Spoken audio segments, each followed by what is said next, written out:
So this would be Tuesday, March 24th. We're going to get into Heracles and finish out from there. The myth homework is on my website with the myth quiz tomorrow. Make sure you read the stories and Heracles. There we go.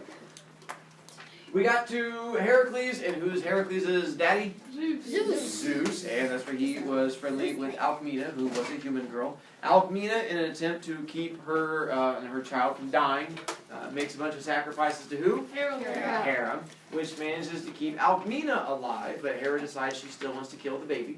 And so, what does she send to kill the baby? Two giant snakes. Two giant snakes. You really have to snakes!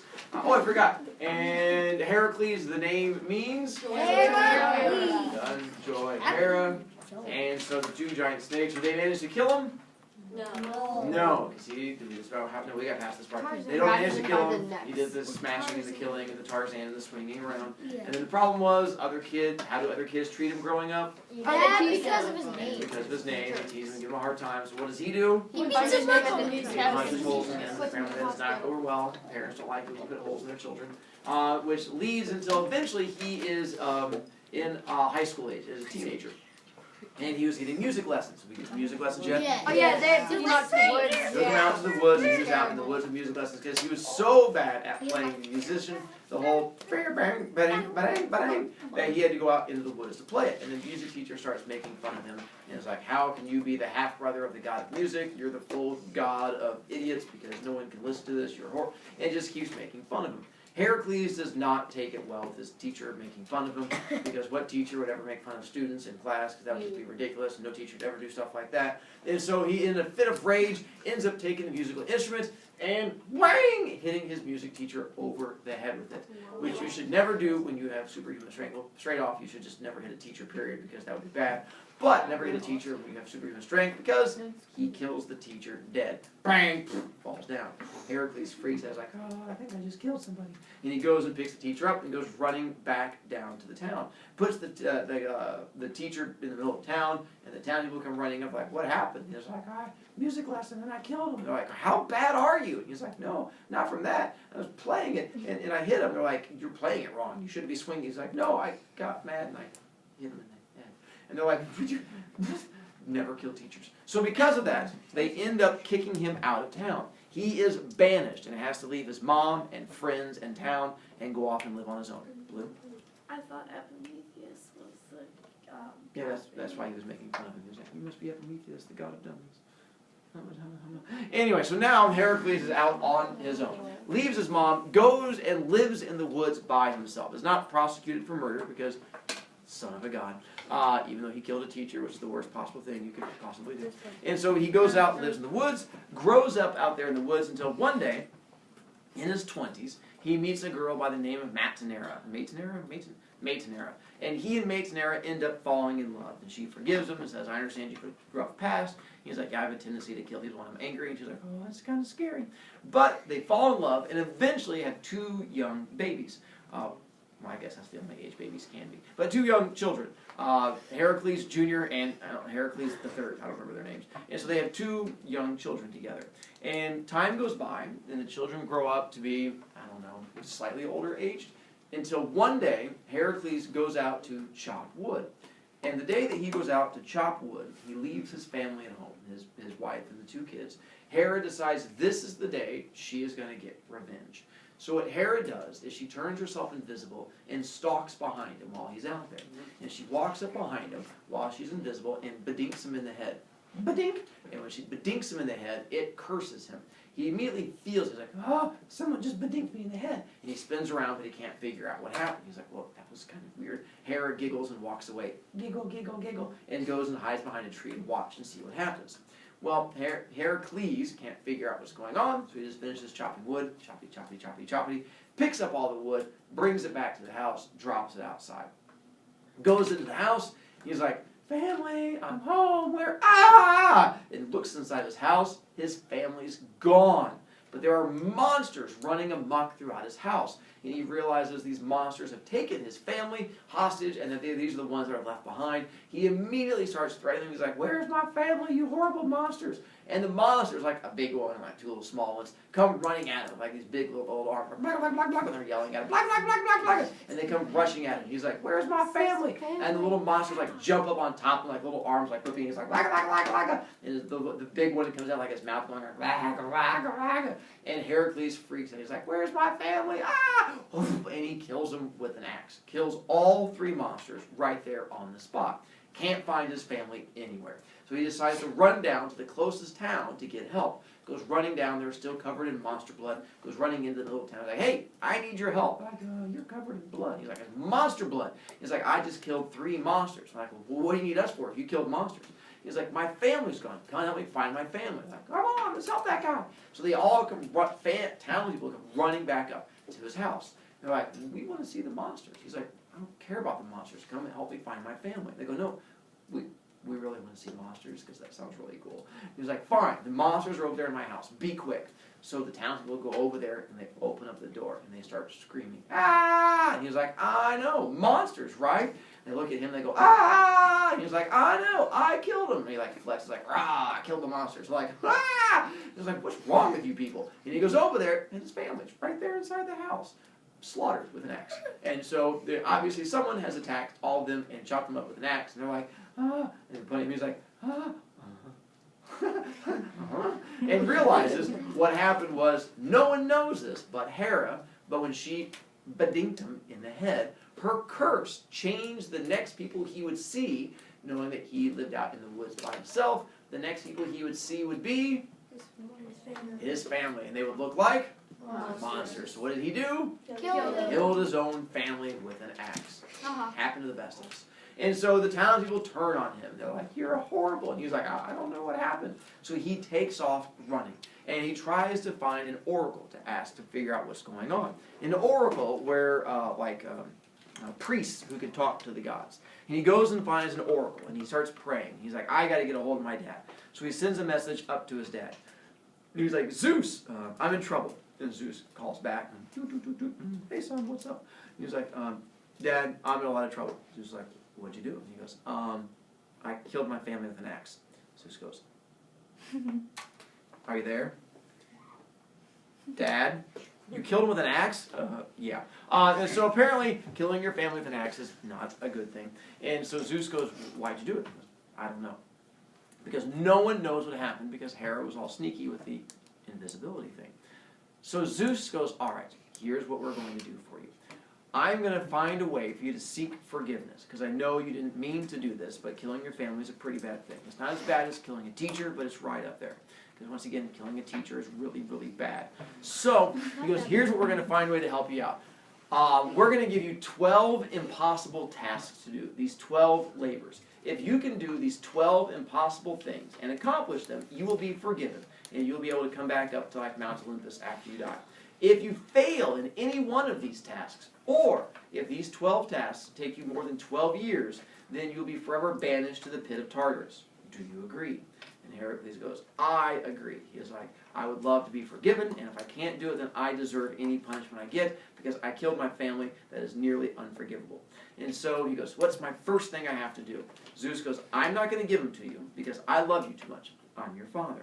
I'm going to go and have someone else do it. So he sets up an agreement with this guy by the name of King Eurystheus. And King Eurystheus hates Heracles. Thinks Heracles, they're like half cousins or like that. I think he's the half brother of Zeus or something like that. But King Eurystheus hates Heracles. Thinks he's a big prissy man boy kind of thing. He's like, I hate that boy so much. So King Eurystheus gets to make up all the missions. He goes, and Heracles goes and seeks out King Eurystheus. The first thing King Eurystheus comes up with, he goes, all right, I have to come up with 12 impossible things for you to do. Here's the first one. We have a village that's just over the hill, and they're being attacked by this lion.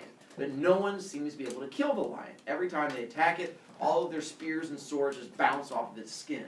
And it was attacking a town called Nemea, so it was called the Nemean lion. He goes, you have to go out and save this village, and you have to go kill this lion. And Heracles goes, but no one's swords can pierce its skin? King Eurystheus goes, that's right, no one can pierce the skin. So he goes, all right. So he goes out there and tries to attack and kill the lion. But every time he does, his own sword just bounces right off it. Burn! So he tries taking a club to try and hit it in the head. burn, but it doesn't seem to hurt it at all. The lion just laughs it off. Meow, meow, meow, meow, meow. So he realizes this is not going to work out well. So he comes up with a plan to try and kill it. Figures if you can't stab it and you can't hit it, he decides to go all WWE on it, or UFC on it, if you will. So how's he going to kill it instead? Elbow. Yes, you gotta do it the flying elbow. It's just like hitting it with a club. It's not gonna do any good. But he can choke it. And so he decides to go up there and choke the lion and gets behind it and wraps his arm around it and gets it to like start tapping out in the UFC. It's like meow meow, meow meow meow meow, and like keeps trying to tap and eventually it's like meow, meow, and kills the lion. Once he's killed the lion, he's like woot. Then he realizes this lion skin would be really useful. So he decides he wants to keep this lion skin and use it for his own. He wants to make armor out of it. But it'd be kind of awkward to have like a giant lion on your back, so he decides to skin the lion. Mr. Brovik, you just said you can't puncture the skin. That's right, but he finds a loophole, because apparently the lion's own claws can puncture the skin. So he grabs the lion paw, squeezes it, so a little claw goes, bing, turns it around, and boom, guts the lion with its own claw, and then he pulls out all the lion innards, and then takes the skin and turns it into armor. Which is why, almost any time you see Heracles, he'll be wearing armor of some kind with a lion on it. He'll almost always be seen wearing a lion skin, and that goes back to this Nemean lion. Goes back to see King Eurystheus wearing the lion skin. He's like, killed it. And so King Eurystheus is pretty impressed. He's like, all right, that one's done. How about this? We have another town being terrorized by this thing called a Hydra. You have to go kill the Hydra. He goes, all right. So he goes off to kill the Hydra.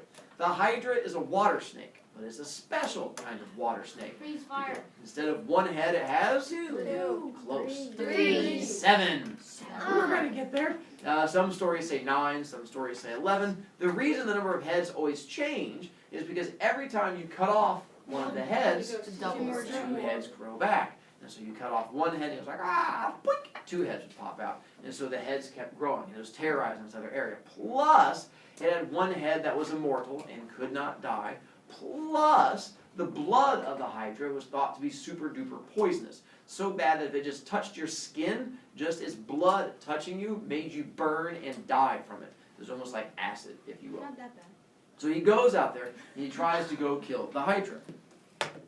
And he brings a friend with him, this boy, a nephew friend of his, and something I. And they both go out there to go attack the Hydra. And what happens is Heracles takes a sword and chops off one of the heads. The boy runs up with this big burning torch and slams it onto the top of the little stump where the head was and melts it shut.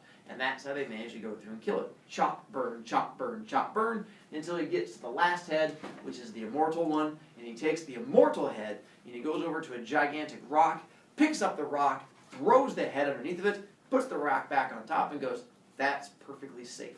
And just leaves this head sitting under a rock, which seems really scary. Cause I can just imagine a kid like going and finding one day, like going like, oh look at that, there's a pup, like getting his hand eaten, but whatever. About Heracles.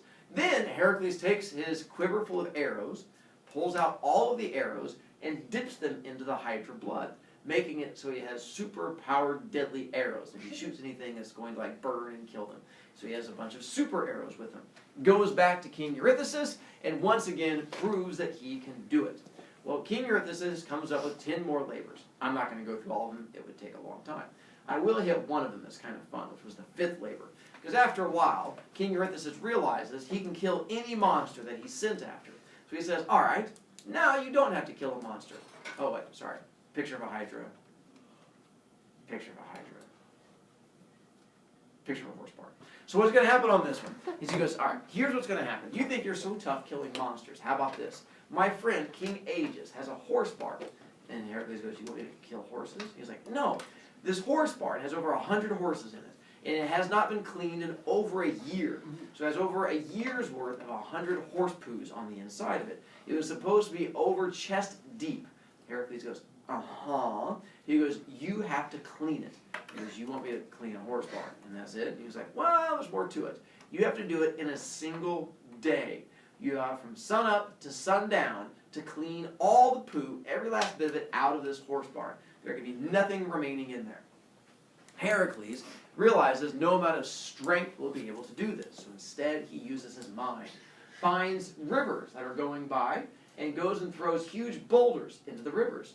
The rivers then change direction and flow through the middle of it, washing away all the horse poo in the middle. Once all the rivers have gone through, he removes the rocks, Gesundheit, rivers go back, and manages to complete it in a single day. And King Eurystheus is impressed. Bunch more coming up, but we'll jump. Spoiler alert, he gets through all 12. Jumping to the end. So now we're going to get closer to the death of Heracles. And this is the part, I'm just going to give you a little hint on it because it's going to make it a little bit confusing. Heracles eventually finds a new wife after he finishes the 12 labors, kicks back, things are going well, marries a new girl by the name of Daenerys, or Daenerys, starts with a D. Daenerys. He and Daenerys fall madly in love. And on their way out, they end up going on a honeymoon, on a trip. And they're like going to go find a hotel somewhere in the woods.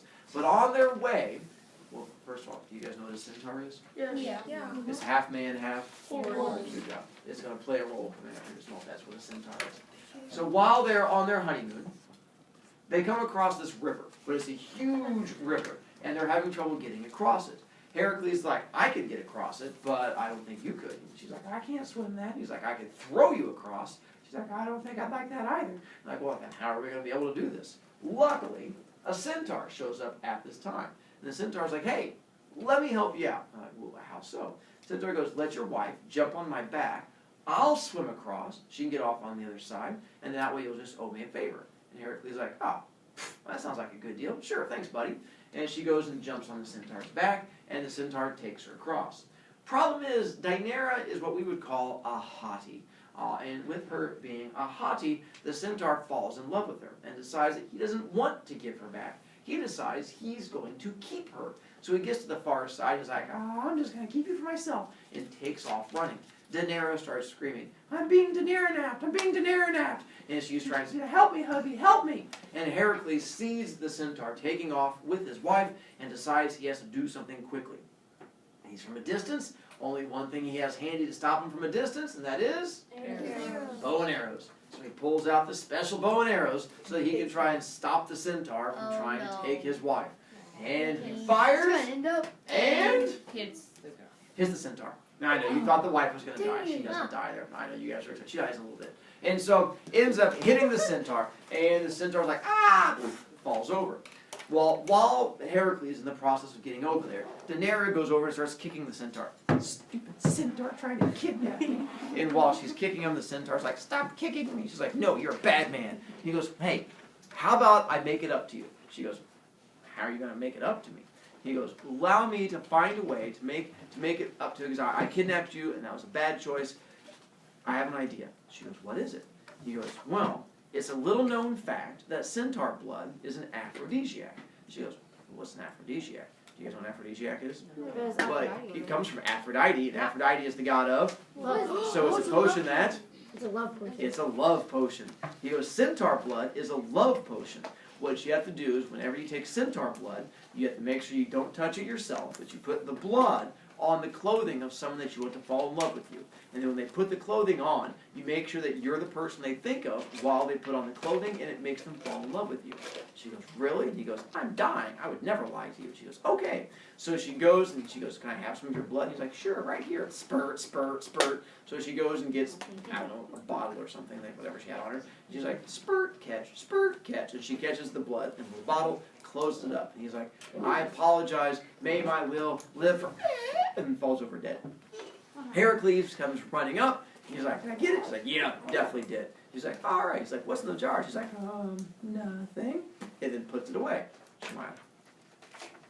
He has poison in him, so wouldn't that affect the blood? So, time goes by, and eventually Daenerys begins to suspect that her husband has fallen out of love with her, because it happens after years of marriage, and she begins to think that Heracles has fallen for someone else. It doesn't help that rumors start to get spread that he has the hots for this other princess. He doesn't. Heracles is a nice guy, but people spread rumors. And so Daenerys becomes worried that her husband is falling in love with someone else. So she decides that it's time to make sure her husband falls back in love with her. So he is far off on some mission, attacking some city, and she sends to him a robe covered in centaur blood with a little note that says, "Please think of me when you put this on." And she mails it out to him, and a messenger takes it all the way out to him. Heracles, missing his wife, gets this little robe and sees it, and the messenger's like, "Here's the robe from your wife." He's like, "Awesome." So he takes it and puts it on, and as soon as he puts it on, he's like, "Think of me." He's like, "Ah!" And his skin immediately starts burning, because it turns out the centaur lied to him. You saw that coming, because what was in the centaur's blood? Poison. The Hydra poison. So as soon as Heracles puts it on, it begins burning his skin. But it can't kill him. Even though it would kill a normal man, it can't kill him. Why? Half God. So because of that, it just burns. And he starts screaming. The first thing he does, kill the messenger who was right in front of him. He's like, "Ah!" And the guy's like, "Ah!" And it falls down. He's like, "Oh, that didn't make me feel better." And so he lies down and just starts screaming. Can't figure out why his wife would do this to him. Word gets back to Deianira that what happened, the fact that he put the robe on, the fact that he's in misery, and the fact that he can't die, the fact that he's in pain. So Deianira does the only thing a wife can do at that point, and that is commit suicide. And so Deianira ends up killing herself at that moment out of the fact that she is so depressed. Well, Heracles eventually makes it back home so he can confront his wife and ask why she sent this to him. Gets home, finds out she's no longer alive. And he's like, "Well, this is a bummer." So he decides to follow her and do the exact same thing.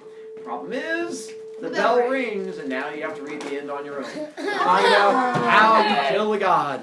See you tomorrow!